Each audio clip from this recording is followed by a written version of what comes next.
Hello guys and welcome back to the channel. So in this video we're going to have a look at an interview that Alex Karp did with CNBC, and I know I said I wasn't going to do a reaction video, but it's a very slow news weekend, guys, so forgive me. And actually I thought about it, and so much of the stock market right now is tied up in the war with Ukraine and Russia, and he gives very good tidbits there. And he gives very good tidbits that has to do with Palantir. So I thought, why not? Okay, fine. This gives a lot of value. So not going to take more of your time. Please check out the subscribe button below. And if you want to support the channel, check out the first link in the description box, which takes you to our Patreon. And you can support me to survive this winter in Europe and help me pay my electricity bill. Much appreciated. Let's get the video going. Welcome back to Squawk Box. This morning, Russian President Vladimir Putin raising the stakes in its war with Ukraine. Putin says he's not bluffing when he says he's going to use all means to defend Russia, including potentially using nuclear weapons. Joining us right now to talk about this and Putin's nuclear threat is Alex Karp, CEO and co-founder of Palantir. And the last time we saw you in Aspen, and prior to that in Davos, in some ways you called this in terms of this potential threat. So where are we really at this point? Well, it was a pleasure to talk to you then, and a pleasure to talk to both of you now. When we were talking about the reality that nuclear weapons are on the table 3 and 2 months ago, of course, that was derided. The general belief I had just comes from building a software business and seeing software in action in war, where software plus heroism can really slay the giant. And I know the Russians just underestimated the power of kinetic plus software plus heroism. And then I believe it's a zero-sum game in Russia, and there is no ability for Putin to lose. He can't just fail at war and then retire, which is what we're used to in democracy. Politicians fail and then we have another politician. And so the reason why I was sounding the alarm at Davos, and then again when we talked to much derision, was simply this combination of American software, the way we build software, plus a kind of heroism that is very unusual, would outperform the giant of spend. And that leads to just this jarring reaction. And we don't want to believe in the West that people would be zero-sum. We're not that zero-sum in the West. So basically, he's been backed into a corner. He's a caged animal. He will do crazy things that we You're backed into a corner where the corner is, if you fail, you'll be killed. Your friends will be killed. Your family will lose their assets. So how do you then handicap what his options are? Well, and what the real possibility of him using nuclear weapons? What I believe we should do is continue to support Ukraine and begin to engage in a dialogue where we figure out what it looks like for him to fail without having to say at home he failed. Now, so what does that look like to you? Well, Ukrainians have to decide. I know, having gone there, that they very much believe that their territory should be respected. I think we in the West should stick by the line that every country should be able to have its own sovereignty over its territory. I don't know, but I do know what it's the things that we discussed and predicted that Ukraine would massively outperform have happened. The danger scenario of massive outperformance is that your adversary is backed into a corner, whether that's... But if he's failing and we need to find a way for him to look like he hasn't failed to his own people, what is that? Well, we're very good at that in the U.S. We're failing at a lot of stuff, and we convince ourselves we're not. Somebody has got to be somebody who's very good at this. Like, what does a politician do for a living? I mean, I happen to be more on the left. Some people are more on the right. The job of a politician is to convince you haven't failed, and then get your vote. You sound like Henry Kissinger, though. So, basically, we're going to have to give something away. Henry, I discussed this with him. He believes that my belief is the Ukrainians decide, but you need someone who's not me. Like, I'm not adept. My job is to actually deliver something that works and win. There are people whose whole professions are to help you explain to your people why it wasn't a failure. I don't do that for a living, but I do know that somebody who does that for a living needs to be very engaged right now, because if you've won something against all odds, whether it's less importantly a tech company, or you've defended I don't actually believe most people in the West, in America and England, really believed Ukraine could win. And in fact, I know they didn't believe this because through our clients hear what the assessments were. But if you've won against all odds, you've cost your family members have died. There's no way you're going to compromise unless it's on your terms. That's why I think it's gotten so much more complicated. Yeah, exactly. And then you have to roll in people who are specialized at that. And people who are specialized at that are called politicians. That's what they do for a living. And they need to sit down and figure out how do you explain to the Russian people that although you failed, it's not a failure. And there is a way to do that. But first you have to begin. And the beginning part is, look, if you've won something in a negotiation against all odds, both parties have to accept you've won. Well, first of all, let's just talk about that, which is some people argue Ukraine has not won yet, and that we're going to have a very difficult winter, right? That things may sort of calm down or at least temporarily slow down because of the weather, and then we have to see what happens. Winning isn't won till you've won, obviously, but you have a perception based on expectations. If I go out onto a football court and am like a halfway surviving linebacker, I've won. And like this, when we talked at Davos, and you asked me what I thought would happen, it looked like, oh, there goes batshit crazy Karp again with some crazy prognostication that will never happen. Ukraine could win, and it could be dangerous because they're going to win.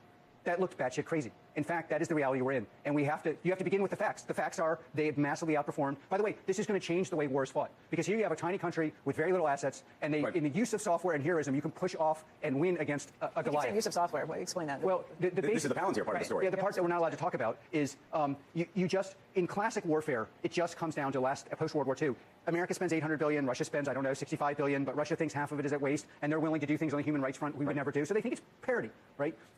However, when you use information technology, who's moving, what's moving, under what conditions, can you identify people from space, how can you unmask people who are trying to mask themselves, what is the action of the battlefield, where do you put your assets, where are their most face assets? This plays in, by the way, into the American strategy of warfighting, which is quick attack, but you have to know where to attack. How do you deceive your adversary? You know, America has been fighting wars, most of which I've been against for 20, 30 years. We've learned a lot about how to fight wars. The thing is that, and so we have this great knowledge of what it means, and part of that is something that is interestingly very cheap to produce, but it really is best produced in the West. Why is software best produced? By the way, I hate the fact that Palantir has this defense side, but this is very, very good for them because it's true.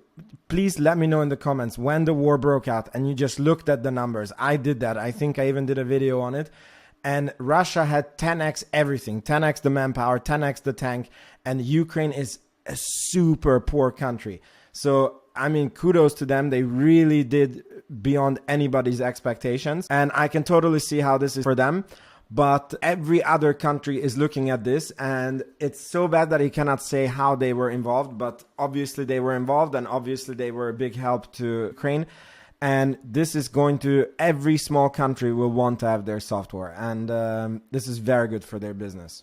Would you want to run a software company in Russia or China and get it? You lose it. So you just mentioned China. Is there a lesson that you think the Chinese are learning about war and about, to the extent that they're thinking about the future of Taiwan and how that may relate to what's happening in Ukraine? Every country in the world, including China, and they're like, we should never underestimate our adversaries. These are some of the most interesting, formidable, and creative, intelligent, wise cultures in the world. And they are very much, again, looking at what their expectation was and what was reality. The expectation was probably this last month, maximal, and reality. And then they're, I'm sure, looking at, we're spending gazillions, they're spending a lot less. What is special about what they're doing that's allowing them to massively outperform? And again, in a much less relevant context, why is tech dominated by America? It's like, well, there are all these reasons you have to understand. And with 100% certainty, every country in the world that is big is saying, holy shit, we thought we could just win because we're big. If the people are willing to fight to die, and if they have very specialized, not very costly software and other products and kinetic weapons, tanks, but not really the big ones, they can outperform us and grind us into the dust. And that changes the way the world actually works today. But here's a software question. How do you think about the Chinese in terms of their talents, abilities? Well, this is, again, we tend to think we are at a massive disadvantage in the West because we won't violate human rights. But actually, we have a massive advantage. And just explain that. The argument is because we won't violate human rights and because of civil liberties, we don't have access to the same kind of data stream. Well, for example, we would not support something that tracks everyone walking by here and tells us what they're doing during their lunch hour when they say they're at work. Right. We just don't. I don't support that. I don't think anyone here supports it. You have debate, but it's pretty, actually, on international standards, in a very narrow spectrum. Some people are in favor of knowing that if someone's a terrorist, you get in debates who's a terrorist, who's not. But no one supports broad surveillance of the Chinese nationalist kind that is supported, by the way, by wide swaths of the world. Most people look at it as a disadvantage. I'll tell you that's an advantage. Why? Because we focused all our efforts for the one area that actually matters, fighting wars. And by the way, if you're going to build software for that, you need the best of the best of the best of the best. Those people don't want to build companies in countries where you could lose your company. They don't want to build, by and large, it's certainly at my company, we don't want to build technologies that stop us from having a normal social life, including a normal social life means things we're not actually wanting to discuss in public. Such good points, and this is part of the reason why I love investing in Palantir, is because contrary to popular belief, they are actually protecting privacy. And he explained in many other interviews that Palantir has a system so they wouldn't trace everybody who's having lunch. It's like, if we suspect that somebody who's having lunch and out there is doing something, then they can look at different data points and then only look at, like, find only the bad guy, and then have a look at the data of the bad guy and have a log of like how they came to observe this bad guy. So it's a really awesome privacy protection. And as he said, it's really good when fighting wars, and it's a massive advantage that the US is a free society. And I mean, this is the philosophy of Palantir, and I'm just saying it because I think that it's more important for many investors than a lot of people realize. Alex, if all of this gives us such an advantage, why have we seen such a hit to so many software companies? I think you guys are down 58% this year in your stock price. Well, you know, look, bad times are incredibly good for Palantir because you sort out, you get the durable. There's this thing where you've been involved in these things for long years, like Palantir's 20 years old, 18 years old.